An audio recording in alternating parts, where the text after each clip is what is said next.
Jose Valderas, who had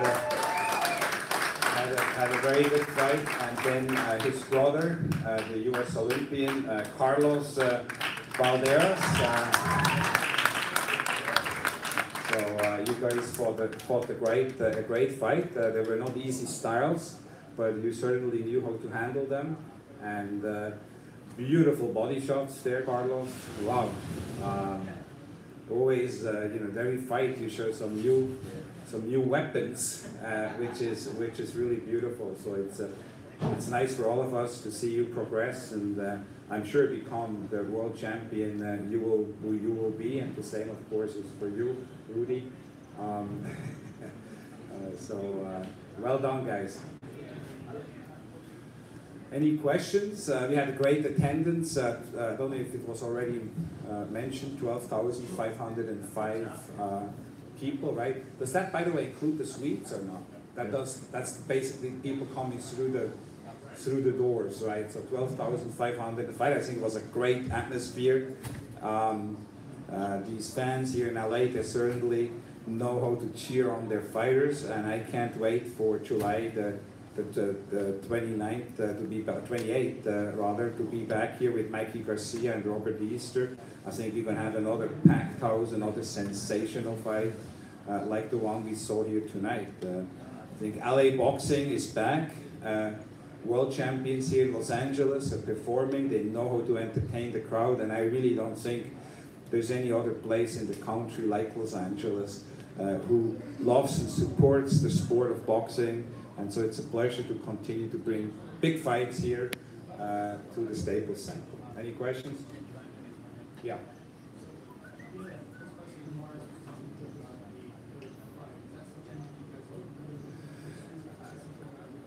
I was talking to Abner as well, and I told him, well, I think what we need to do is we need to take a little step back and just reflect on what happened. You know, I think this was a grueling fight for both guys, by the way.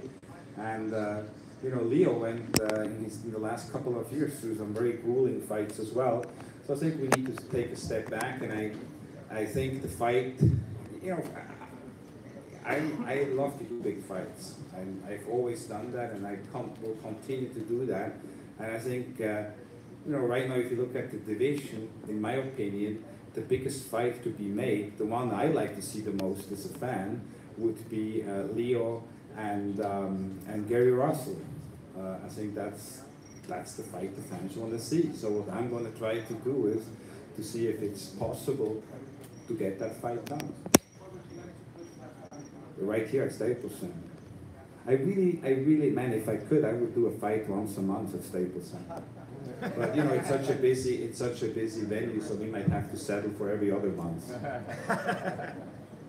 You like that, Steve? You're gonna have to change your handle back to Staples King now, okay?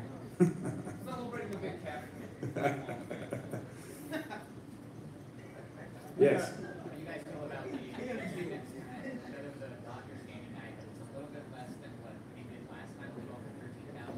I think actually it was very close. I think it was 12,800 or something like that. So it was pretty much the same. But you know, what I believe in is I believe that the prices were a bit higher, so the gross and the net gate will be substantially higher than the first one.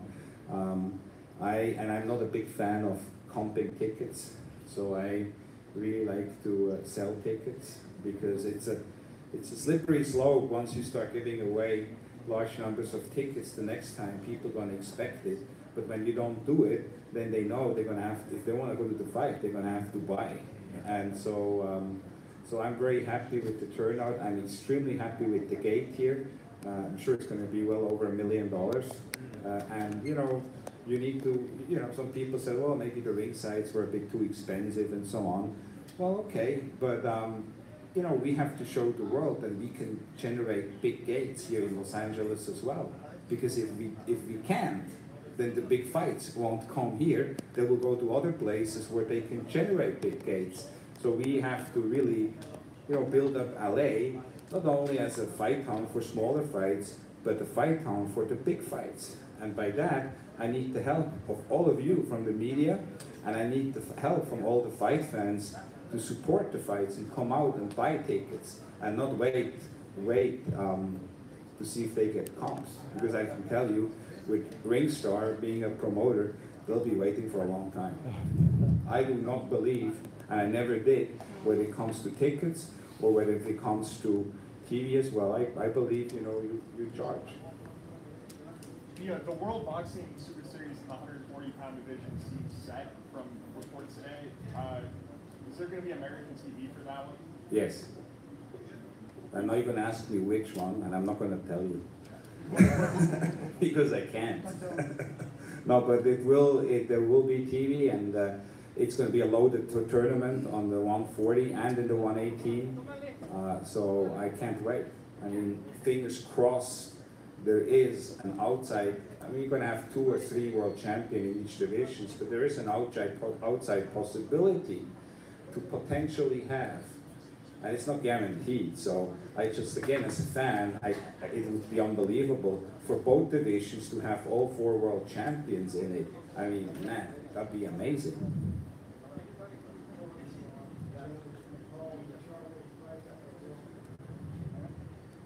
Yeah, I was surprised. I mean, that's all I can say. So I don't know which one it was. I don't know the guy, but I think that was not the right card. But it happens in boxing, unfortunately. And I think as long as we're going to be in boxing, we're always going to have, once in a while, those crazy cards. And I just hope that it's going to become less and less as the judges are going to be held more responsible for turning in cards which really don't properly reflect the fight.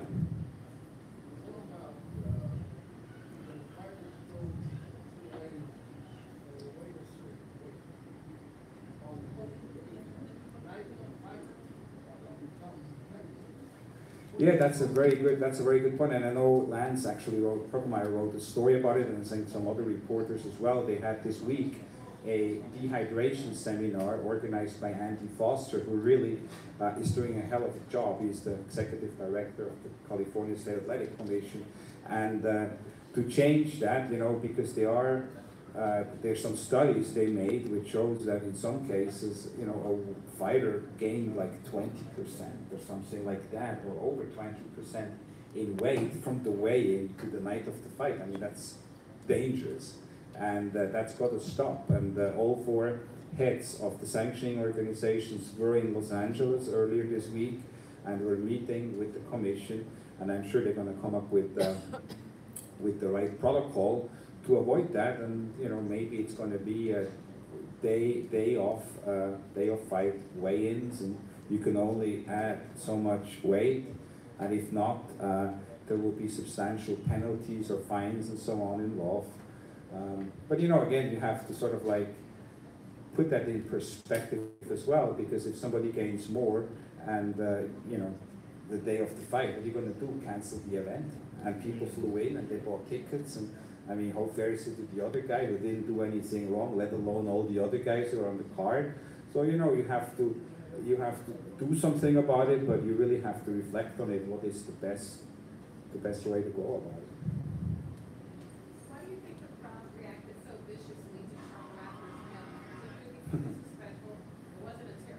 Well, that's a great question, and I have, I think, the perfect answer to it. It reminded me about Floyd Mayweather. They usually reacted to him the same way. And, in boxing, we have great champions, we have many champions, but we have very few fighters who are able to evoke those kind of emotions in people. Man, the whole Staples Center was booing it. And that's really happened at Floyd fights. And then as Floyd, did more fights and showed how talented and what he is and how great he is, the cheers started to get louder and the boos started to get lower and less. And so I think you're going to see that with the Charlos as well. I mean, they are bigger than life personalities. And in boxing, we need that, we need that. We need personality like that. I mean, I see it with some of my own family members. They said, since Floyd retired, the Charlos are really our favorite fighters now. Because you know, they have attitude. They bring more than just boxing to the game. They bring personality, and I think that's great. Yes.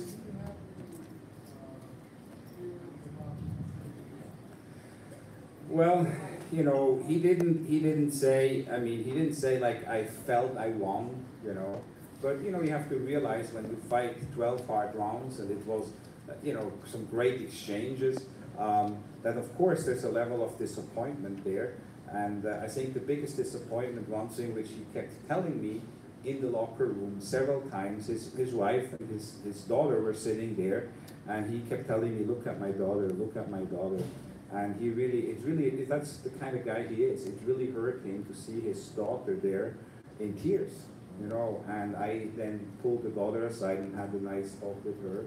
And I mean, Abner and Natalie and his daughter, they're like family to me. And so it was difficult to see that, but I think I made sure that everybody in the locker room were cheering them on. And here is the world champion, the Mexican American superstar, who continued to throw punches in bunches. I mean, at one particular exchange, I was counting, he threw like 15 punch combination. It's like unbelievable. So hell of a fight. I know it was a hard fight for you. I know it was a hard fight for Abner. You guys gave it all. You entertained the crowd, and both of you can be very happy. And you have your arm raised as the continue to be the world champion. You're the king of LA. You're the king of the division, the featherweight division, and you certainly keep on fighting the best of the best. And you deserve to be, and many of the writers you already are, in the pound for pound best list. So it's a pleasure to introduce you and give the microphone out to the one and only King of LA, Leo Terremoto Santa Cruz.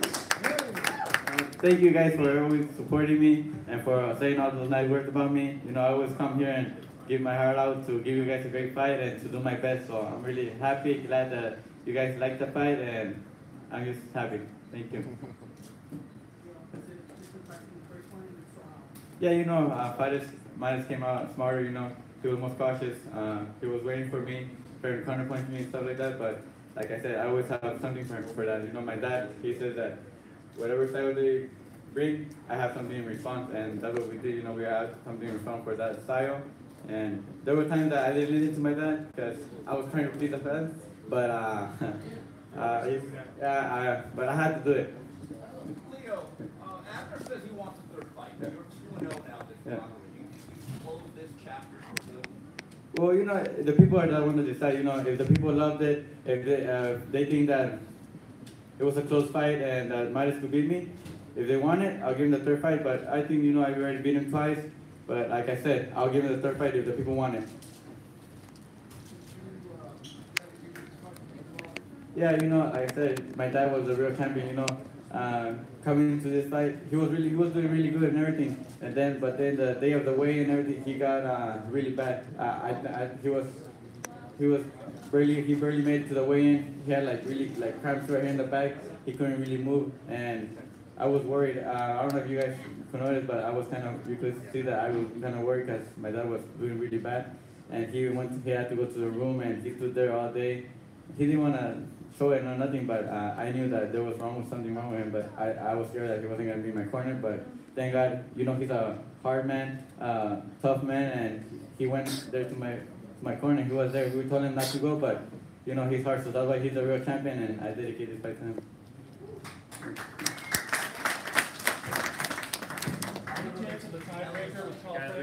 Yeah, of course. You know, I want, like I said, if I beat Mares, I won the fight. I want, you know, unified. If not, I want to make the third fight against Carl Frampton. He beat Don Nito there, so we could make the third fight if the people want it. Yep, of course, here in LA. Yeah. I was just going to ask, I might have asked it, I didn't hear it, but you mentioned after the fight, Richard mentioned it earlier too, that it looks like you guys want to go after the Gary Wilson fight, right? Yeah, of course. How important is that, how important is that to you to get that done at this point? You know, I want to be the best, you know, and Russell is one of the champions, Oscar Valdez another champion, Welsh, he beat Lee Selby. So any unification against any of those champions, I'm up for it. I want to prove I'm one of the best, and to do that, I have to fight the champions unified and hopefully win all those titles. But the promoter, sometimes the fights can't happen, so we have to move to another fight. So, but whoever they make the fight, I'm ready. So earlier, there was a call out between right here from Oscar Valdez today. How much would you want that fight to happen, and how much do you feel it would be something like this? Both guys with that Mexican American heritage. Of course, he's a Mexican. He comes forward throwing a lot of punches. I think it's gonna be a great fight because he has the same style. He comes forward throwing those big punches. I just have to be really careful because he does. He has power. He goes in with those big hooks, but. Like I said, I have a response for everything, and I think there'll be an entertaining fight and explosive fight soon. Congratulations on winning Thank you. again. You fought guys like Frampton and Mares now who are willing to engage with you, but Gary Russell obviously is a lot different. That's the boxing move. How do you think you would do against that style? Like my dad, like I said, my dad's a smart man. For every fighter, he knows how to send me. With Gary Russell, timing, he's really fast and everything, but timing beats speed. And I have sparred in the gym with fighters that are really fast, and I do good against them because, I know how to fight them. Every time they throw, I go first, and, I think with my pressure, you guys saw, I don't know if you guys saw, but when Joseph Diaz was pressuring, he worked the body. You guys could tell that Gary Russell went down, he wasn't throwing with power. His speed wasn't there no more, but then Joseph stopped, and that's when Gary Russell kept. So I think with my pressure working the body, I think I could adjust and beat Gary Russell. Is that the fight you want next? That one or any unification, Gary Russell, he's at WBC. There's Oscar Valdez, Welsh, or any. I'm ready for whoever the fans want. Yeah. Leo, when your dad is going through stuff, like he said the last couple of days, can you tell in the fight, in the corner, if he's feeling pain, or do you notice it at all, or is he good at blocking it out? There he is, by the way. He's really good at blocking it out, because, he always tries to show me that he's not intense. He knows that I worry a lot, he knows that I worry a lot. So even yesterday when I told him, hey, what's wrong, because I could see that he was trying to hide it from me, but I still could tell, and he was like, no, I'm okay. But I knew there was like something wrong with him, but he didn't want to worry me because he knew I have a big fight, and sometimes those things make you, do worse. But, I did better because of him, to make him, his hopes up and to make him feel better. So, because every time he sees me do good, and I knew a victory was going to bring his hopes up, and hopefully it did. Leo, háblanos del significado de esta victoria y si le dará la revancha. Esta victoria fue para mí muy grande, será otra que me sigue moviendo mi carrera para arriba. Y si la gente la quiere, podemos hacer la tercera. Yo lo dije, si fue una pelea cerrada y que la gente le gustó, emocionante, por mí estoy dispuesto a dar la tercera o la pelea que venga, lo que sea. Leo, did you think that you had hurt him in the 7th round and that you could have taken him out at that point? And also, how different was this fight than the first? Like I said, I was going to be smarter. I was, trying to, for him to come in and I'll step back and I use my reach more. I wasn't staying inside that long. I was trying to box him, pick my perfect shots. And, Mares is a tough fighter. He could take some punches. And I got him with some good shots, but he could take it and he know how to survive. He know how to survive, so it was tough to hurt him. And he's a great fighter. Leo, you stated before this fight, if you win, you're going to try for a unification bout. But if you weren't able to get that, you'd move up to 130. Any thoughts on that? And who would be your first opponent at 130 if you would be able to get any of the unification bouts? Whoever gives me the opportunity, I think there's Bertrand, there's I think Germanda, he's the champion, and there's some other champions, but whoever gives me the opportunity, no matter who, I just want to look for the 4th title. Leo, you definitely had like a home arena advantage here tonight, and you are a champion, the #1 featherweight champion. Do you want to say like, hey, I just want my fights to be at Staples Center from now on? Hopefully, this is my house. If I could have all the fights here, I would love that. But sometimes I want to go and fight for other people too. I want other people to see me. But if I want fights to happen here at Staples Center, I'll be happy. Thank you. Leo, buenas noches. Antes de saludarte a ti, Don José, todo mi respeto y mi cariño, y sabe que lo admiro mucho. Gracias por estar con nosotros. Leo, te pregunto algo familiar porque sé que es lo más importante y quizá lo único para ti, la familia. Sí. En porcentaje, ¿qué tanto pesa el haberle dedicado a tu padre esta noche la pelea y que se haya subido contigo? No, para mí es lo más grande. Mi papá estaba conmigo desde que empecé a boxear. Siempre estaba conmigo ahí, nos íbamos en el bar juntos. Me decía, me pegaba cuando no hacía bien para subir las manos o algo. Que mi papá siempre que esté con mi esquina vale mucho. Yo creo que si no estaba en mi esquina no es lo mismo estar sin mi papá. Y me dolería mucho si no hubiera estado conmigo y sería como un golpe para mí y aún no sé si sería el mismo. Gracias. Okay, one more question, and then I want Leo to get some rest and spend some time with his father. I think they deserve to be on their way home. Okay? Leo, Last over question. here, to your right. I want to express to you my personal thoughts and prayers to you and your father. Thank you. And I want to ask you, throughout the fight, you were throwing quite a number of combinations, and you think you were doing a lot more this time than you were the last time? You know, I just tried to do good. I don't know. I thought maybe I did. I didn't feel that I did better than the first fight. I don't know. Hopefully, I did. I was just in there, trying to do a good fight. I went there. I was trying to